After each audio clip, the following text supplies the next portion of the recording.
오늘 우리가 함께 나눌 하나님 말씀은 신약 성경 히브리서 2장 말씀입니다. 신약 성경 히브리서 2장 17절, 18절까지 말씀을 우리 함께 교독하겠습니다.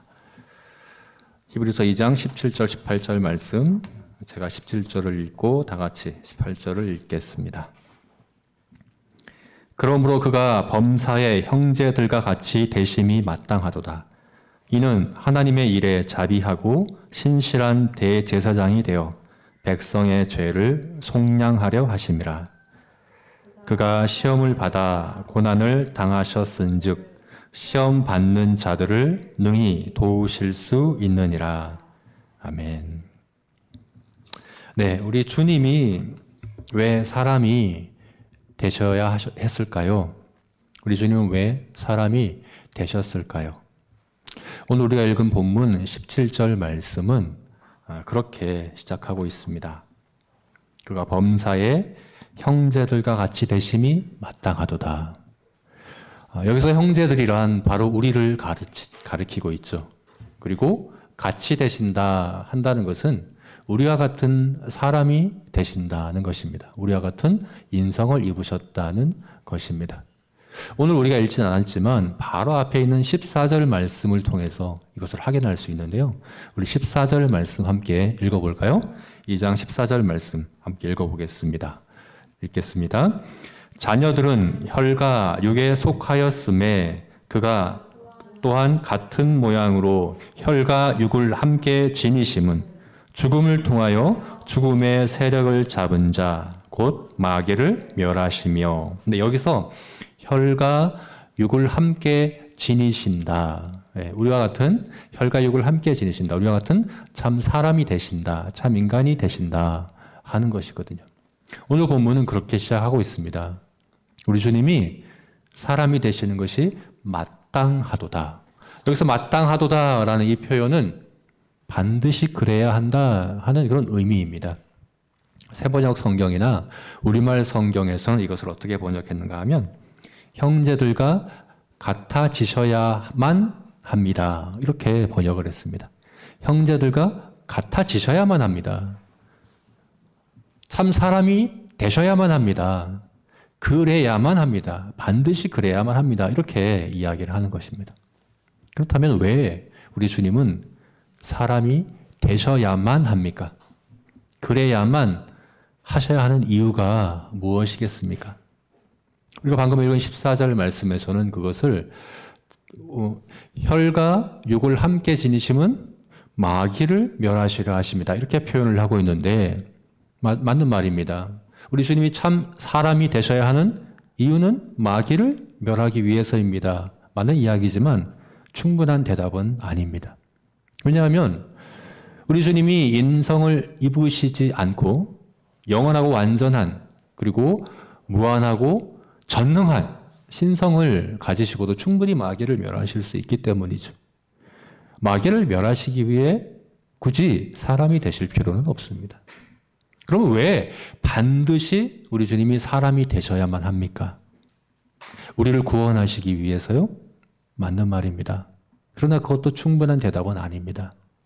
우리를 구원하시기 위해서 왜 반드시 사람이 되셔야만 합니까? 이미 전능하신 하나님이신데 왜 우리같이 연약하고 부족한 유한한 인성을 입으셔야만 우리를 구원하실 수 있다. 이렇게 이야기할까요?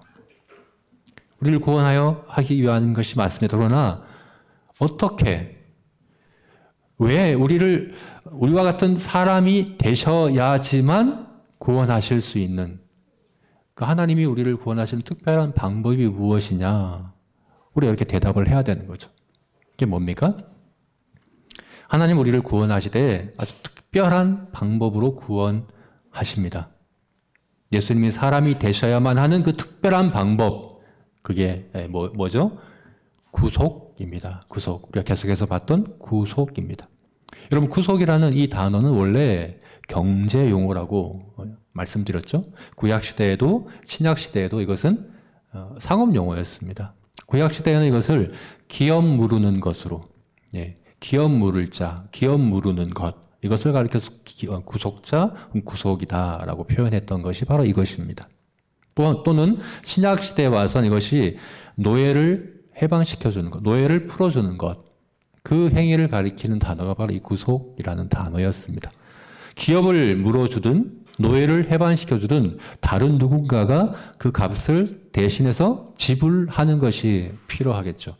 그것이 구속입니다. 그런데 하나님이 우리를 구원하실 때에 특별히 이 방법으로 누군가가 값을, 다시 말해서 속전을 혹은 대속물을 지불하심으로 구원하시는 그 특별한 방법으로 구원하신다. 이것이 바로 구속입니다. 그래서 예수님이 왜 반드시 사람이 되셔야만 했는가?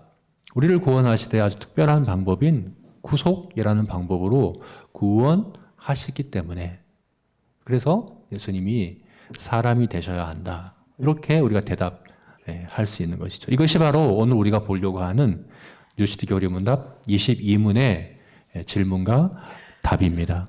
우리 유시디 교리문답 22문을 함께 읽어볼까요? 구속자는 왜 참 인간이셔야 합니까?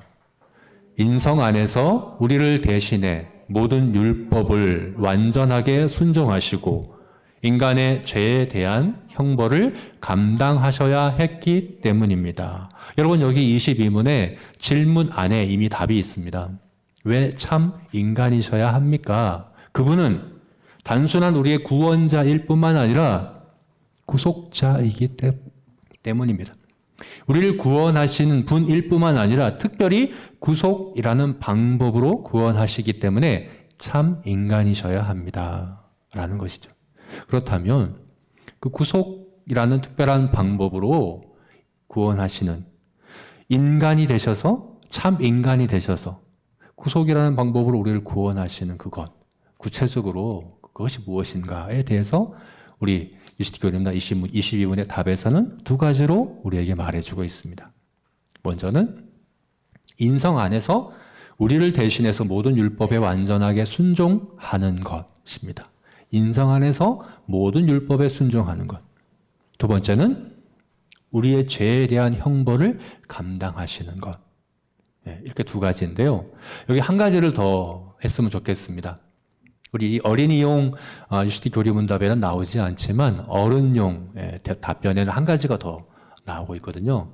그것은 무엇인가 하면 그 안에서 우리의 연약함을 동정하실 수 있기 때문이다 라고 한 가지를 더 하고 있습니다. 이렇게 세 가지입니다.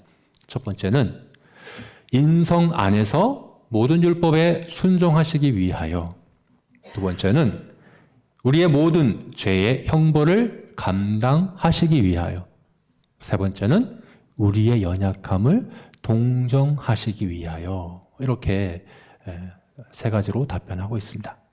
그리고 오늘 우리가 읽은 히브리서 2장 17절, 18절 말씀이 이 세 가지를 우리에게 말씀해 주고 있는데요. 순서가 좀 다릅니다. 우리 오늘 본문인 히브리서 2장 17절, 18절에서는 유시디 교리문답에서 두 번째로 이야기한 우리의 죄의 형벌을 감당한다라고 하는 것이 먼저 나오고 있습니다. 17절 하반절에 나오고 있죠. 어떻게 나오고 있습니까? 이는 하나님의 일에 자비하고 신실한 대제사장이 되어 백성의 죄를 속량하려 하심이라. 여기서 이는이란 이 접속사가 왜냐하면이거든요. 왜냐하면 우리와 같은 형제들과 같이 되시 마땅하도다, 그래야만 한다. 왜냐하면이라고 하면 첫 번째 직접적인 이유로 이야기하고 있는 것이 뭡니까? 죄를 속량하시기 위해서다. 백성의 죄를 속량하시는 것이다. 유시디 교리문답에서는 두 번째로 나오고 있지만, 그래서 우리는 이것을 첫 번째로 살펴봤으면 좋겠습니다. 왜냐하면 오늘 본문에서 이것을 더 직접적인 이유로 우리에게 제시해주고 있기 때문이죠. 예수님이 왜 사람이 되셔야 합니까? 왜냐하면 우리의 죄를, 백성의 죄를 속량하시기 위해서입니다. 하는 겁니다. 두 번째는 뭡니까? 유시디 교리문답의 첫 번째로 제시하고 있는 그 답인데요. 우리 18절 상반절에 나와 있습니다. 그가 시험을 받아 고난을 당하셨음즉, 시험을 받아 고난을 당하셨은즉, 이것이 바로 인성 안에서 율법에 순종하시기 위하여입니다. 유지교리문답 첫 번째로 이야기하고 있는 인성 안에서 모든 율법에 순종하시는 것, 이것이 바로 18절에 그가 시험을 받아 고난을 당하셨다 하는 이 표현 속에 들어있는 것이죠. 그러니까 세 번째는 우리 연약함을 동정하신다, 우리 연약함을 도우실 수 있다 하는 것인데 18절 하반절에서 시험 받는 자들을 능히 도우실 수 있느니라 이렇게 말씀하고 있습니다. 네, 우리 주님은 왜 사람이 되셔야 했습니까? 구속을 통해 우리를 구원하시기 위해서인데, 구체적으로 첫 번째는 우리의 죄를 속량하시기 위해서, 두 번째는 우리를 대신하여 인성 안에서 모든 율법에 순종하시기 위하여, 세 번째는 우리의 연약함을 도우실 수 있기 위하여 그분은 우리와 같은, 형제와 같은 사람이 되셔야, 반드시 그러셔야 했다, 이렇게 우리에게 말씀해 주고 있는 거죠. 우리 각각의 의미를 하나씩 또 살펴보겠습니다. 먼저 왜 우리와 같은 사람이 되셔야 했는가? 바로 우리의 죄를 속량하시기 위해서 그러합니다. 우리 17절 말씀 다시 한번 읽어볼까요? 17절 말씀 다시 한 목소리로 읽어보겠습니다. 읽겠습니다. 그러므로 그가 범사에 형제들과 같이 되심이 마땅하도다.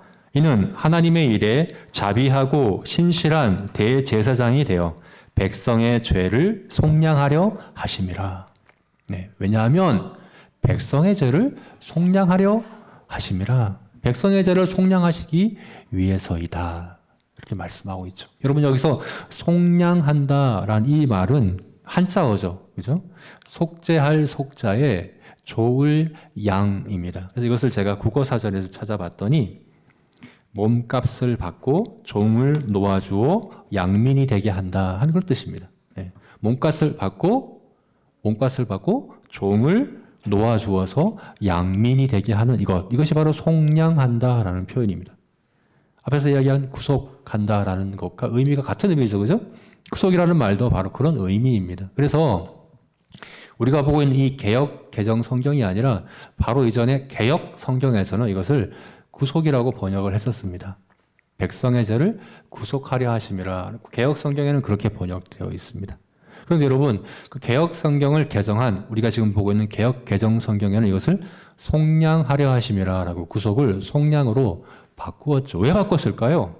같은 의미인데, 그죠? 구속이나 속량이나 그 의미가 다를 게 없는데 왜 개역 성경에서는 구속한다라고 번역됐던 것을 오늘 우리가 보고 있는 개역 개정에서는 속량한다, 이렇게 왜 바꿨을까요? 왜냐하면 그 목적어에 차이가 있습니다. 오늘 본문에서는 속량한다의 목적어가 뭡니까?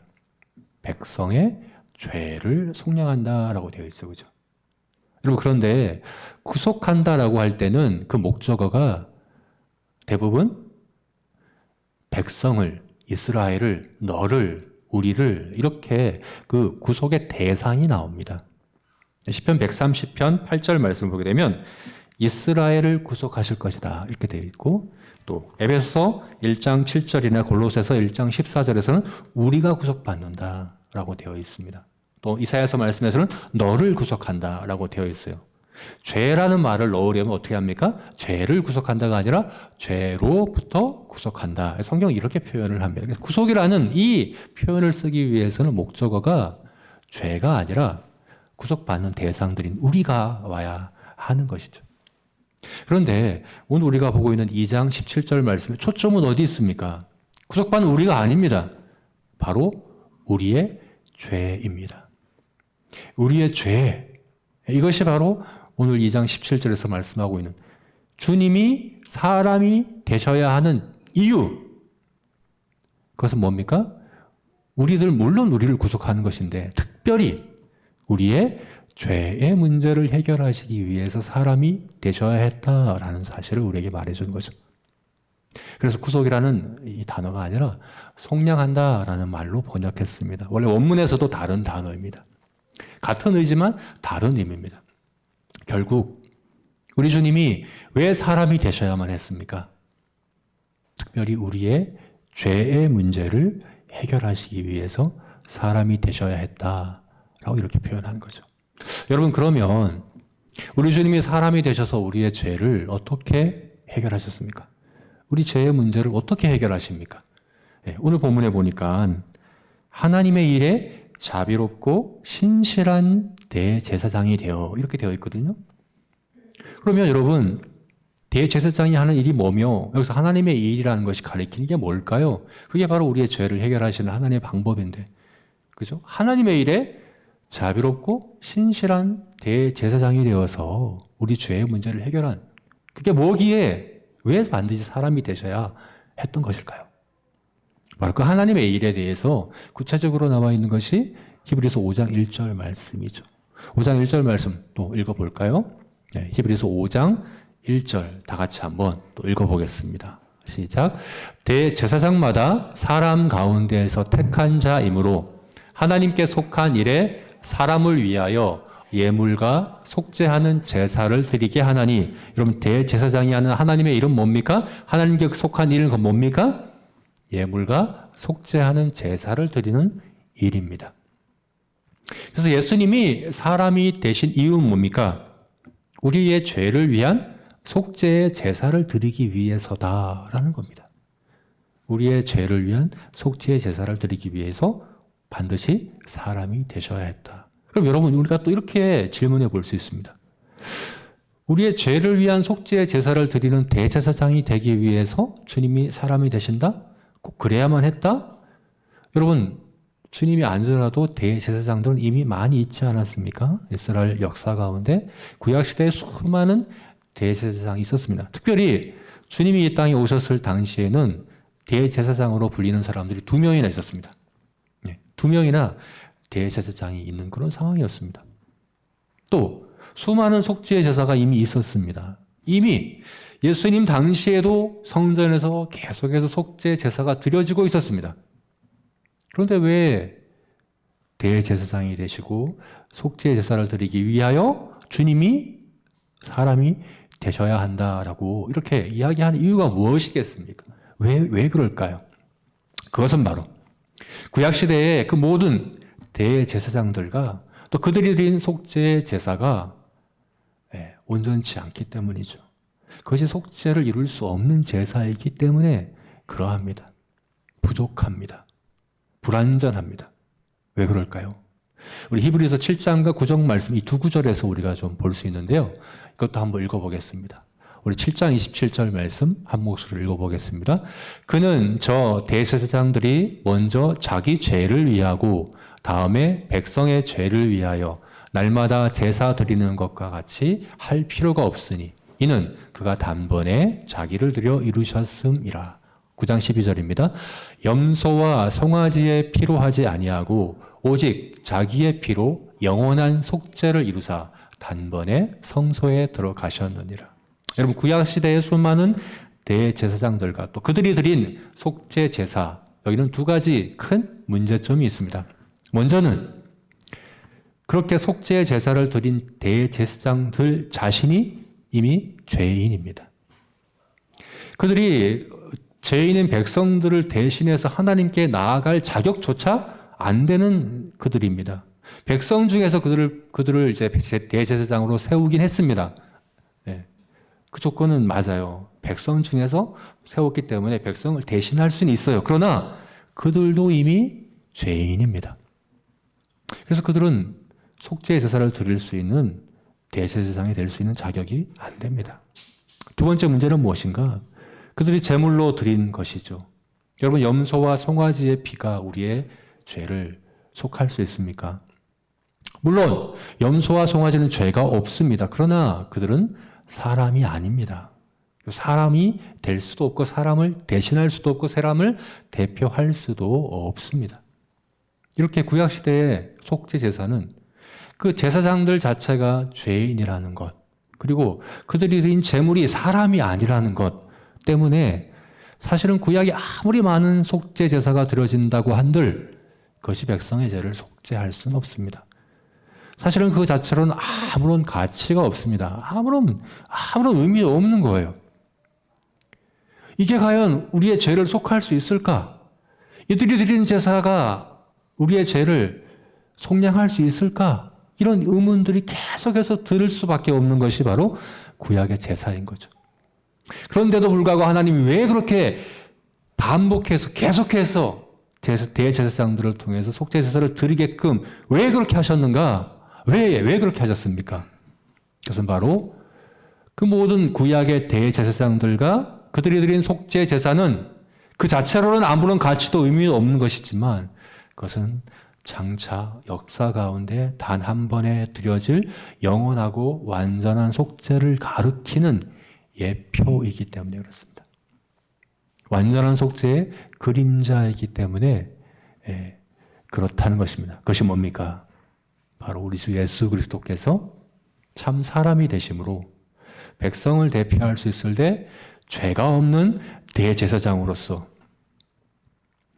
또 죄가 없는 대제사장이지만 그뿐만 아니라 염소와 송아지와 같은 사람을 대표할 수 없는 불완전한 제물이 아니라 자신을 사람인 자신을 제물로 드리심으로 영원하고 완전한 속죄의 제사를 드리시는 그 십자가의 주님의 그 대속의 사건을 가리키는 바로 그런 예표요 그림자이기 때문에 하나님께서는 그 모든 대제사장들과 속죄의 제사를 구약시대에 허락하셨던 것입니다. 여러분 창세기 22장을 보게 되면 아브라함이 아들 이삭을 데리고 모리아산을 올라가며 그죠? 그 번제를 드리려고 올라가는 거잖아요. 그때 이삭이 나무와 또 불을 짊어지고 쫓아갑니다. 그때 이삭이 질문합니다. 아버지요, 내 아버지요. 불과 나무는 있사온데 번제할 어린 양은 어디 있습니까? 라고 묻죠. 어디 있습니까, 여러분? 하나님은 아브라함에게 이삭을 제물로 바치라고 하셨거든요. 그러니까 사실은 그 짊어지고 간 이삭이 제물이거든요. 근데 그때까지는 아직 모르는 거죠. 그래서 질문한 겁니다. 아브라함이 어떻게 대답합니까? 내 아들아, 번제할 어린 양은 하나님이 자기를 위하여 친히 준비하시리라 라고 대답했습니다. 여러분 맞습니다. 하나님이 친히 준비하십니다. 구약을 간통하고 있는 한 가지 질문이 바로 이거죠. 번제할 어린 양은 어디 있나이까? 번제할 어린 양은 어디 있나이까? 구약에 부족한 불완전한 제사를 드리는 가운데 대제사장들과 또 그 제물을 가져와서 제사 드리는 모든 사람들이 그 짐승의 머리에 손을 얹으며 이제 이 짐승은 나를 대신합니다. 이제 이 짐승이 당하는 모든 죽음과 피 흘림과 살이 다 찢겨져서 불에 태워지는 모든 일은 제가 당하는 겁니다. 라고 고백은 하지만 과연 이게 내 죄를 속할 수 있을까? 과연 이 제물이 나를 대신할 수 있을까? 과연 나를 위해 제사하는 이 제사장이 정말 나를 대신해서 하나님께 나아갈 수 있는 사람인가? 라는 계속되는 의심 가운데 하나님, 정말 나의 죄를 속죄할 그 어린 양은 어디 있습니까? 진정한 속죄의 제사를 드릴 수 있는 대제사장은 어디에 있습니까? 라는 이 질문이 계속해서 들게끔 하나님께서 계속 그렇게 말씀하신 거죠. 구약시대 모든 아담과 하와가 타락하자 그들을 쫓아내시며 짐승을 죽여 그들의 가죽옷을 입히신 그 순간부터 끊임없이 우리의 죄를 위하여 피 흘려야 할 그 하나님의 어린 양은 어디 있습니까? 라는 이 질문이 구약에 반복되는 질문이라면 여러분 신약을 시작하는 인물인 세례 요한이 예수님을 처음 만나 고백한 보라 세상 죄를 지고 가는 어린 양이로다 라는 이 대답으로 신약 성경이 시작하고 있다는 사실인 것이죠.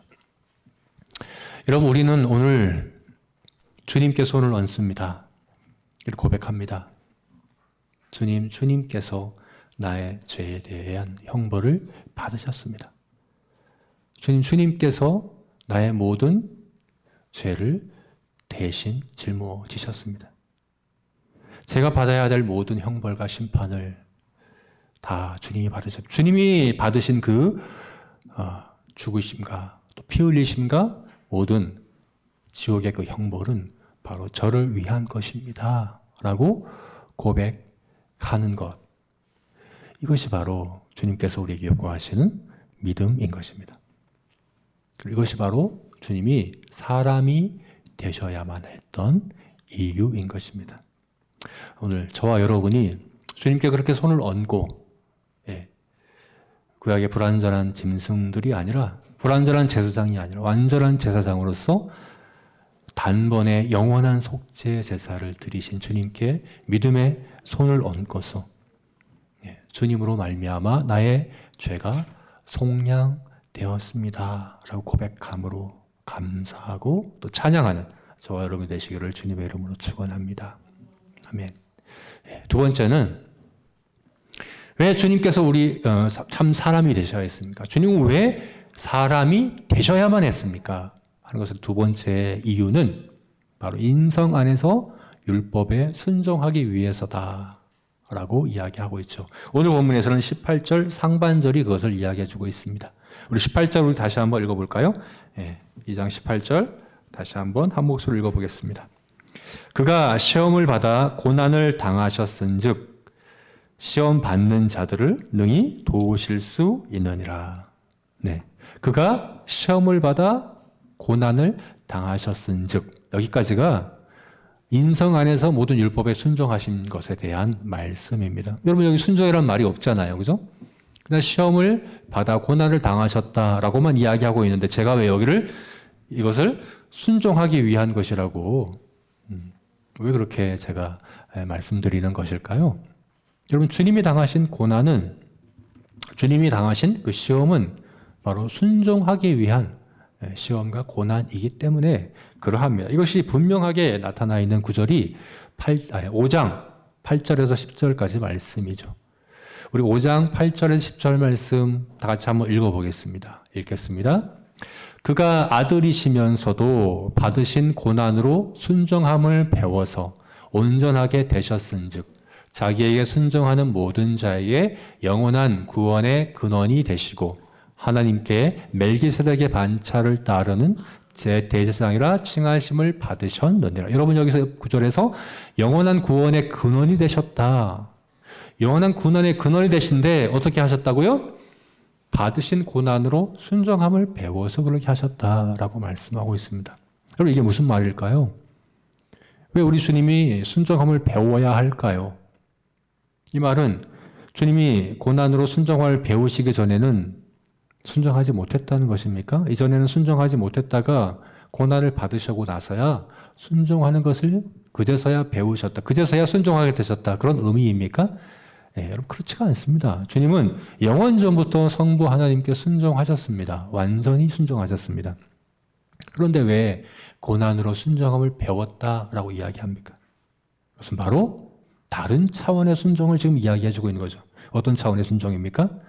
사람으로서 사람의 연약함과 한계 가운데서 하나님께 순종하는 것을 이야기하는 것이죠. 바로 우리 유스틱 요리문답 22문에서 이야기하고 있는 것은 인성 안에서라고 표현된 바로 그것입니다.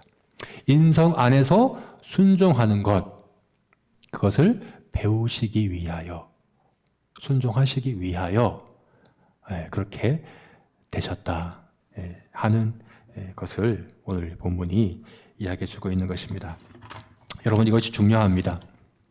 주님이 우리의 온전한 구원의 근원이 되시는 것은요, 주님이 우리의 구원의 근원이시죠. 그러나 온전한 구원의 근원이 되시는 것은 첫 번째 봤던 죄를 속량하시는 것으로는 부족합니다. 죄를 속량하신다고 우리의 구원의 근원이 되시는 것이 아닙니다.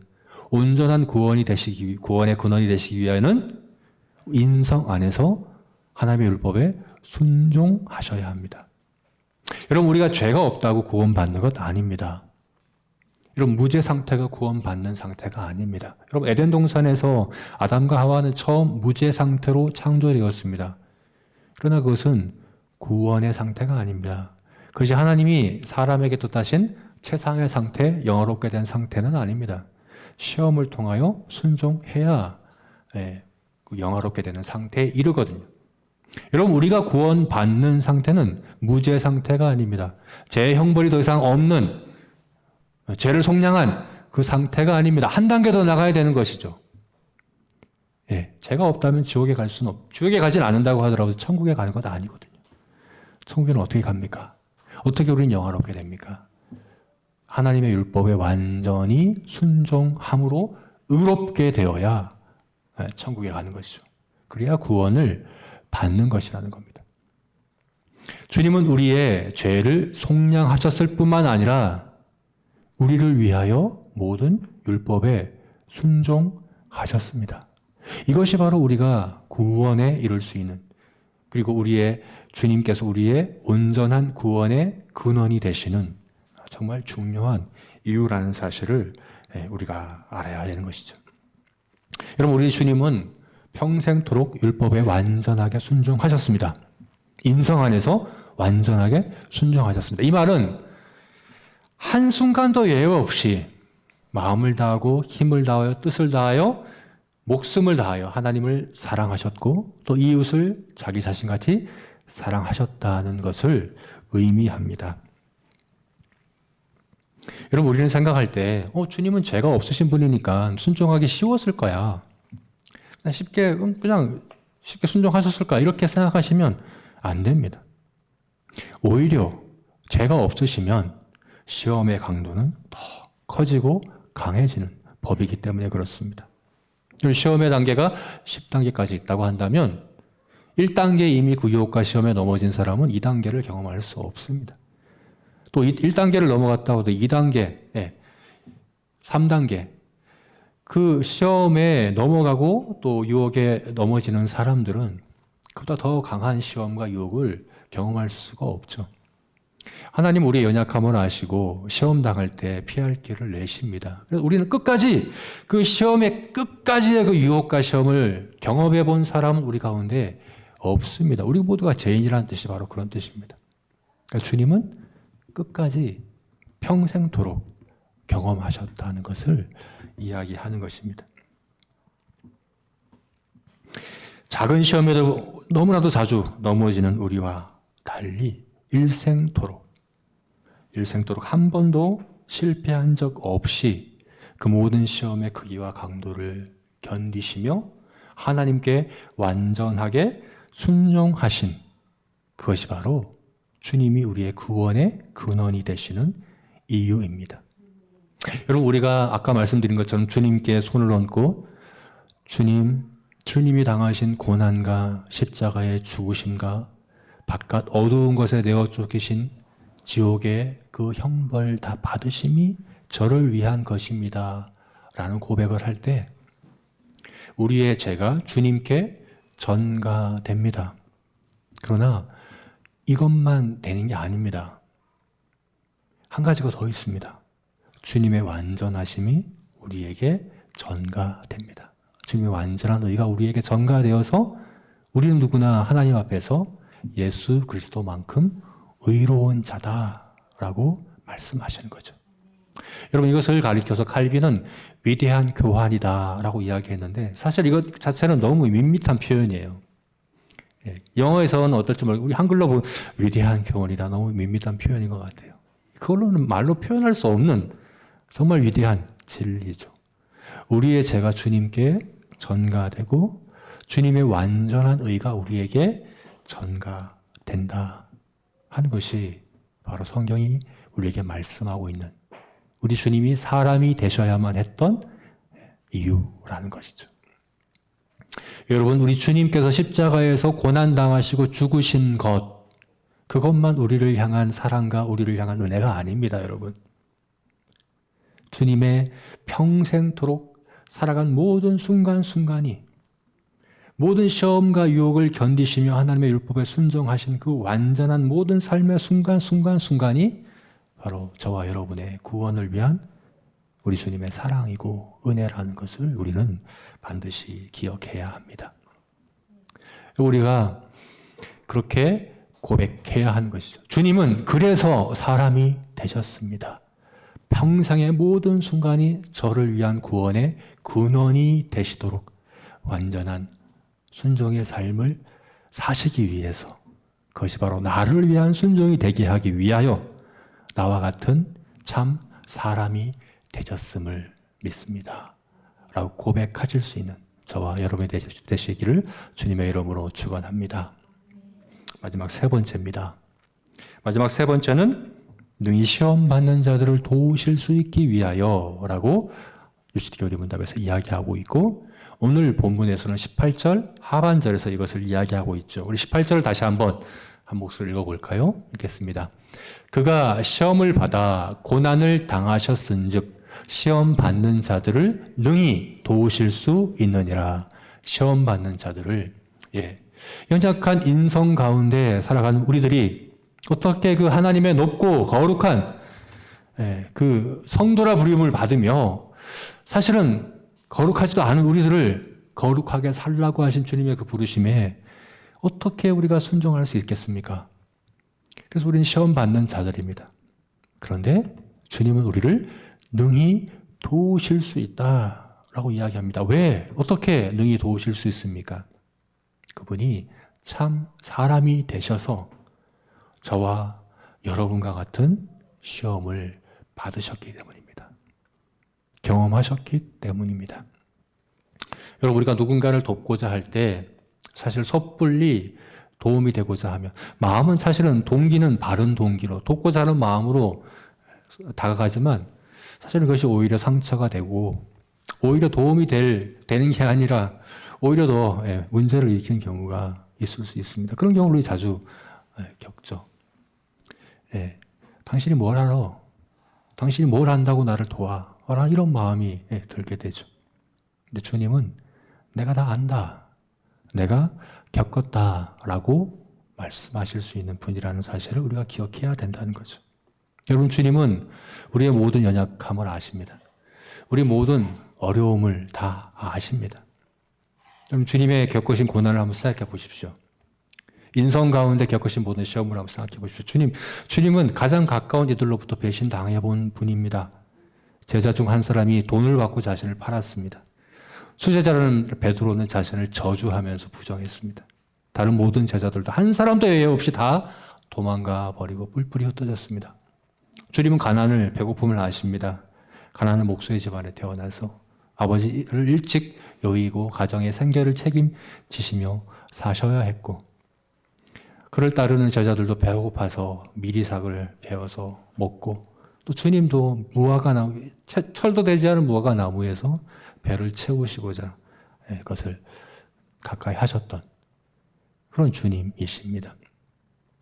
주님은 십자가의 고난, 육체의 극한 고난을 당하셨고, 그뿐만 아니라 이스라엘 백성들과 로마 병정들이 모욕하는 그 마음의 심리적인 그런 모욕과 고난을 겪으셨습니다. 뿐만 아니라 하나님으로부터 바깥 어두운 곳에 내어 쫓기는 영적인 극한 그 어려움도 다 겪으셨습니다.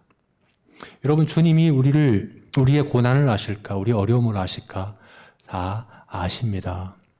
우리가 겪어보지 못한 강도와 크기의 시험과 유혹을 평생토록 겪으신 분이 바로 주님이시라는 사실을 우리가 기억해야 합니다. 그래서 우리는 주님께 나아갈 수 있습니다. 주님께 나아가야 합니다.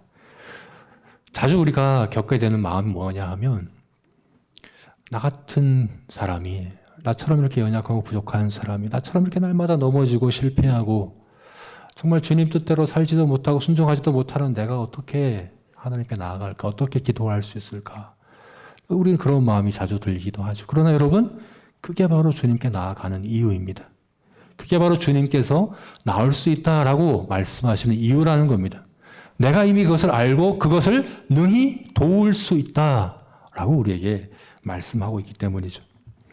히브리서 4장 15, 16절 말씀, 우리가 잘 아는 말씀입니다. 제가 한번 읽어드릴게요. 우리에게 있는 대제사장은 우리 연약함을 동정하지 못하실 이가 아니요 모든 일에 우리와 똑같이 시험을 받으시노되 죄는 없으시느니라. 그러므로 우리는 긍휼하심을 따라 때를 따라 돕는 은혜를 얻기 위하여 은혜의 보좌에 담대히 나아갈 것이니라. 여러분, 연약한 우리들, 부족한 우리들, 너무나도 쉽게 넘어지고 쉽게 실패하는 우리들을 성도라 부르시는, 거룩하게 살라, 거룩한 너희는 성도다라고 부르시는 그 부르심에 사실 우리는 그렇게 할 수 없는데 그렇게 부르신 이유가 무엇입니까? 우리가 할 수 있어서가 아닙니다. 주님이 능히 도우실 수 있기 때문입니다. 할 수 없다 느끼실 때 오히려 더 나아오기를 바라시고 또 환영하시고 돕겠다 약속하신 주님이심을 기억하시고 오히려 그 마음을 놓지 말아야 합니다. 그죠? 하나님의 뜻을 따라 살겠습니다. 네가 뭔데 살아 라고 하는 그런 마음이 우리 마음에 들 때 주님은 죽었던 우리를 살리셨을 뿐만 아니라 이제는 하나님의 백성으로 살아갈 수 있게끔 하시는 그 도우심도 주실 수 있는 분이라는 사실을 기억하여서 연약하기 때문에 오히려 그 은혜의 보좌로 담대히 나아가는 저와 여러분이 되시기를 주님의 이름으로 축원합니다. 아멘.